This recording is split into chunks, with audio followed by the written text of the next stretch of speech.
नमस्कार दोस्तों, आज है 3 अक्टूबर 2022 और हम आज का करंट अफेयर्स बहुत जल्दी डिस्कस करने का प्रयास करते हैं। आज की पहली न्यूज़ है रायगढ़ की एक हमारी बेटी है याशी जैन, जिसने किलिमंजारो पर्वत शिखर फतह किया है। किलिमंजारो अफ्रीका की सबसे ऊंची चोटी है और छत्तीसगढ़ की बेटी याशी जैन ने किलिमंजारो फतह किया है।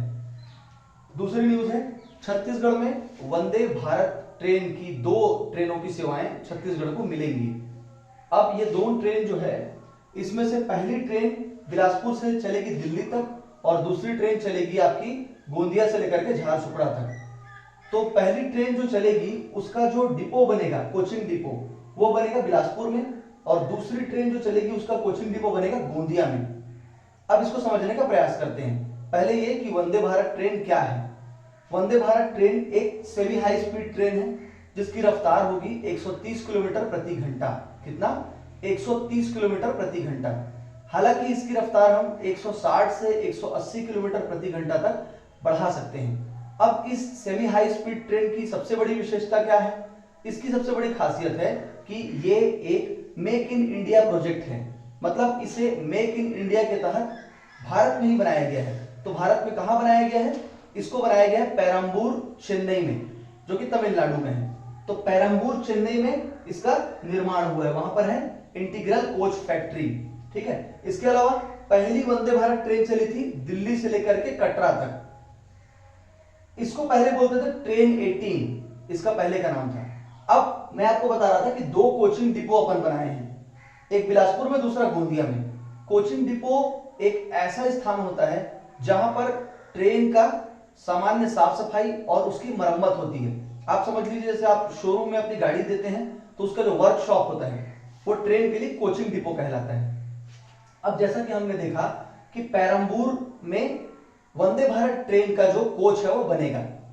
तो ऐसे कौन कौन से उत्पादन इकाई रेलवे की भारत में चलती है, तो इसकी एक सूची यहाँ है। अगर आपको दिख रही होगी तो इसको देखिए। देखिए आप ये सोचिए, इसको सामान्य तरीके से सोचिए कि रेलवे जो ट्रेन चलती है रेलवे में, उसमें कौन कौन सी चीजें सबसे महत्वपूर्ण रहती हैं। सबसे पहला उसका इंजन। ठीक है। तो इंजन 2 प्रकार का होता है। पहला होता है डीजल इंजन, दूसरा होता है इलेक्ट्रिक इंजन। जो आप लोग ट्रेन के ऊपर ऐसा वायर निकला रहता है देखे होंगे, जो कि ऊपर के वायर से कनेक्ट रहता है, वो आपका इलेक्ट्रिक इंजन वाली ट्रेन है जो सामान्यतः चलती है।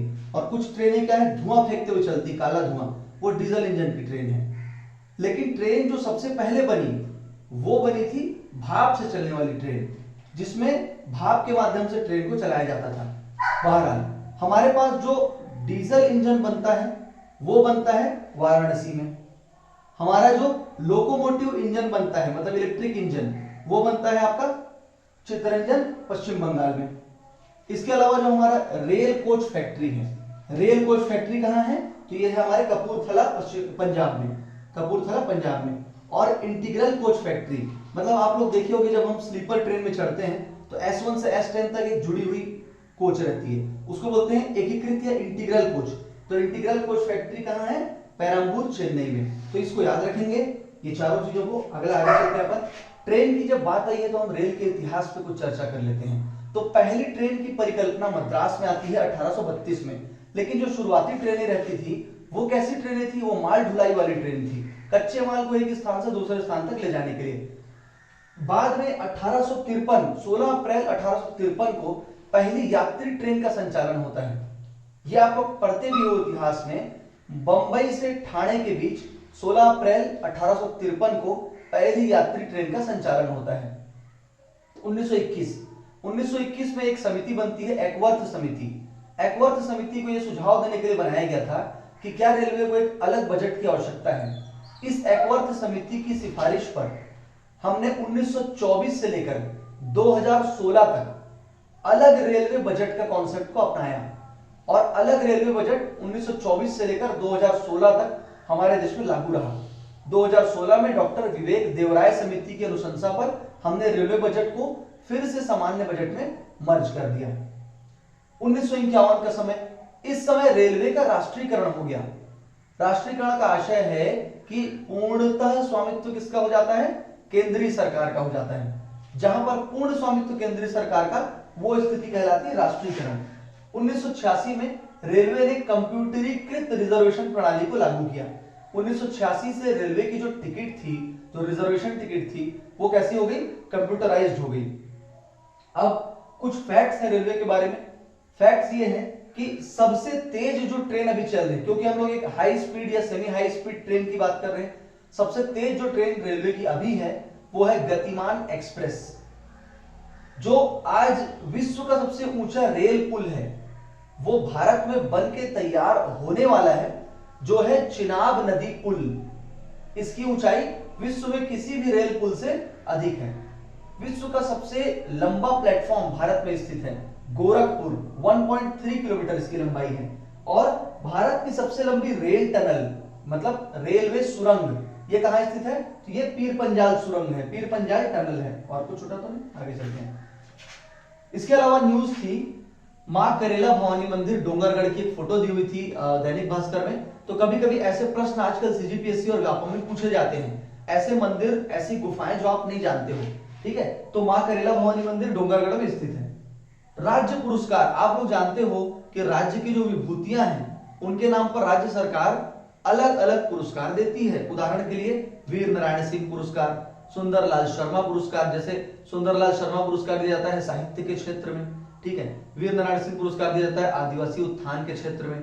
उसी तरीके से राज्य सरकार ने 2 नए पुरस्कारों की घोषणा कर दी है। पहला है हबीब तनवीर के नाम पे और दूसरा है अनुपम मिश्र के नाम पर। हबीब तनवीर कौन है, तो हबीब तनवीर छत्तीसगढ़ के रहने वाले भारत के महानतम रंग कर्मियों में से एक हैं। भारत के महानतम रंगमंच के कर्मी, डायरेक्टर, प्रोड्यूसर। तो हबीब तनवीर का जुड़ाव है रंगमंच से। और डॉक्टर अनुपम मिश्र का जुड़ाव किससे है, इनका जुड़ाव है पर्यावरण से, ये पर्यावरणविद थे। तो डॉक्टर अनुपम मिश्र पुरस्कार जो मिलेगा वो मिलेगा वाटर रिचार्जिंग के लिए। हम लोग बनाते हैं ना वाटर हार्वेस्टिंग सिस्टम बनाते हैं ताकि हमारी छत का पानी सीधा हमारे ग्राउंड लेवल को बढ़ाए, नीचे चले जाए और ग्राउंड लेवल को रिचार्ज कर दे। तो वही वाटर रिचार्जिंग के क्षेत्र में जो अच्छा काम करेगा उसको अनुपम मिश्र पुरस्कार मिलेगा। ये घोषणा 2 अक्टूबर को हमारे मुख्यमंत्री जी ने की। अब आते हैं हबीब तनवीर के बारे में थोड़ा बात करते हैं। तो हबीब तनवीर एक महान रंगकर्मी थे, रंगमंच के कलाकार थे। इन्होंने फिदाबाई मरकाम ऐसे ऐसे अनेक छत्तीसगढ़ के कलाकारों को प्रोत्साहित किया। इनका प्रमुख थिएटर था नया थिएटर, जो कि भोपाल में स्थित था। नया थिएटर इनका प्रमुख थिएटर था। इन्होंने चरणदास चोर, आगरा बाजार ऐसे ऐसे नाटकों का मंचन किया जो कि पूरे राष्ट्रीय स्तर पर प्रसिद्ध हुए। 1983 में हबीब तनवीर को पद्मश्री से सम्मानित किया गया और 2002 में हबीब तनवीर छत्तीसगढ़ के पहले पद्म भूषण प्राप्तकर्ता बने। तो याद रखेंगे हबीब तनवीर जी को दोनों पुरस्कार मिले हैं, पद्मश्री 1983 में और 2002 में पद्म भूषण पुरस्कार, ठीक है। तो यहीं पर हम लोग देख लेते हैं कि छत्तीसगढ़ में पद्मश्री किसको मिला, पद्म भूषण किसको मिला, पद्म विभूषण किसको मिला। तो पद्म, अब देखिए जो पद्म पुरस्कार होते हैं ये भारत रत्न के बाद के क्रम में आते हैं। सबसे जो पहला पुरस्कार होता है वो होता है भारत रत्न। तो भारत का सबसे ऊंचा सिविलियन ऑनर नागरिक पुरस्कार कौन सा है, नागरिक सम्मान भारत रत्न।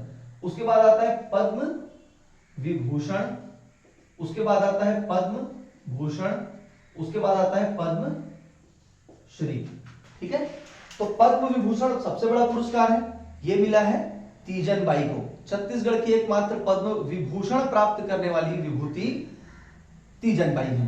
अब पद्म भूषण की बात करते हैं। यह छत्तीसगढ़ से 3 लोगों को मिला है।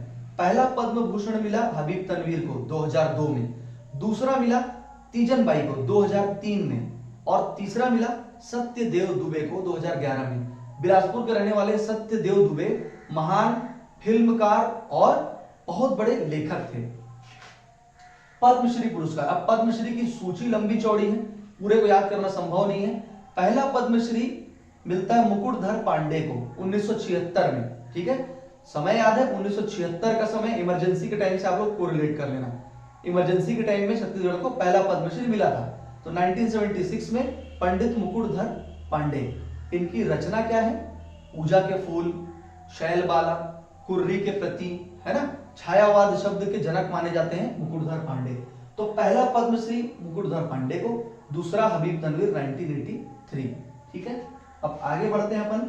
एक न्यूज है, मुख्यमंत्री श्री भूपेश बघेल के द्वारा 2 पुस्तकों का विमोचन किया गया। ये पुस्तकें कौन कौन सी है?